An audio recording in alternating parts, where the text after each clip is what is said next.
My name is Tarmack, and this is a review of RIVE on PC. The game comes out on PS4 and on Steam September 13, 2016 with a $14.99 US retail price. This video was recorded with review code provided by the developer.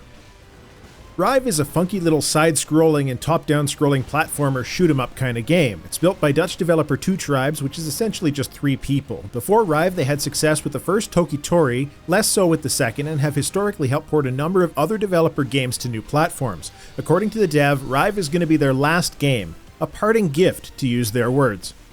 So, what is RIVE? Well, it doesn't really fit many of the normal definitions of the game genres that it trespasses upon. It starts out as an auto side-scrolling space shooter, but quickly changes into a platformer once inside a large freighter spaceship.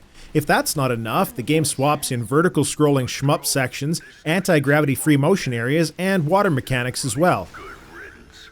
You control a gruff tank pilot named Roughshot and rather consistently run into a computer AI who makes your attempted escape from the freighter more difficult than it needs to be. Both, incidentally, are also voiced by Mark Dodson, who's the voice of the Gremlins in the Gremlin movies. It's worthwhile to mention that his experience in voice acting really shows, and the VO lines are excellent. When you start up the game for the first time, you'll notice that you've got your basic options for settings, leaderboards, and exiting, but the only highlighted start option is hard mode, and it's not wrong. RIVE is hard. Fair, but damned hard. There have been a bunch of sections where I quite literally have died 20 or 30 times before I managed to progress, and every damn time the game gives you a snide little message about your death. It's quite infuriating, but what makes this difficulty palatable is a very generous checkpoint system. I may sound like I'm ragging on the game for this, but that's not what I mean. It genuinely has the feeling of retro games from many years ago like Ikaruga or other bullet hell shmup titles. I really appreciate games that don't hold your hand and that are willing to let you fail, sometimes spectacularly, because at the end of the day, the feeling of triumph after having gotten past a section that was extremely difficult is immense. Of course, it only gets more difficult from there. When you finished hard mode, it unlocks speedrun mode and single credit mode. Speedrun mode has a running timer and also checkpoint markers at various points in the level to show you your time progress. Single credit mode, well, if you're a masochist, maybe you do want to play the game with only one life.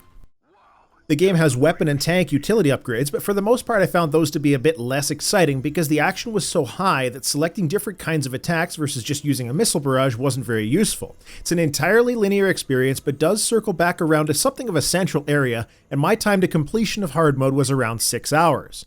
The enemies have some solid variety, and there's also a hacking mechanic which lets you take control of a single enemy at a time. The enemies you could hack maybe heal you, shoot with you, or do a few other things. Hacking is also useful for opening doors, but that honestly just feels like it could have been a switch or button and it doesn't add much to the experience.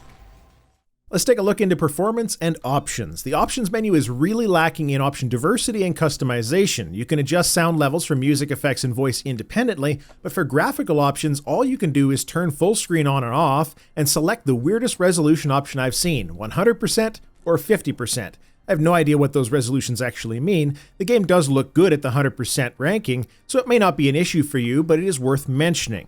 I suspect there's some kind of resolution scaling based on your graphic card and monitor setup, but I cannot be sure.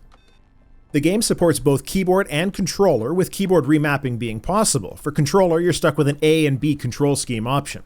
I played the game primarily with a DualShock 4 controller, which performed well. Normally I prefer mouse aim with a game like this, but I didn't really like it in RIVE.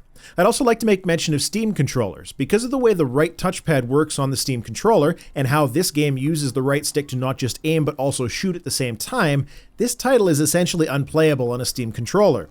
You press on the touchpad or move your finger along it, which will shoot, but it stops as soon as your finger stops moving. And from a performance perspective, I couldn't ask for more. I'm running on an i7-5820K and a GTX 970, and during my play session with the game, I've not had a single noticeable drop below 60 frames per second. So let's wrap this up. RIVE is a side-top, not-at-all, shoot-'em-up, bullet hell platformer built by a team of 3 people who clearly know what they're doing in building a challenging game using current-day tech and design, but with a heavy nod to the difficult games of old. It's got great humor, game references throughout, awesome voice acting, and a really nice aesthetic. The options are limited, and God help you if you want to play it with a Steam controller, but DualShock 4 works nicely and keyboard is passable and rebindable. I absolutely recommend this game. I had a blast playing through it, yelling at my screen the whole way. And as I was approaching the end, I was sure that if I saw the message wrecked one more time, I was going to punch my monitor.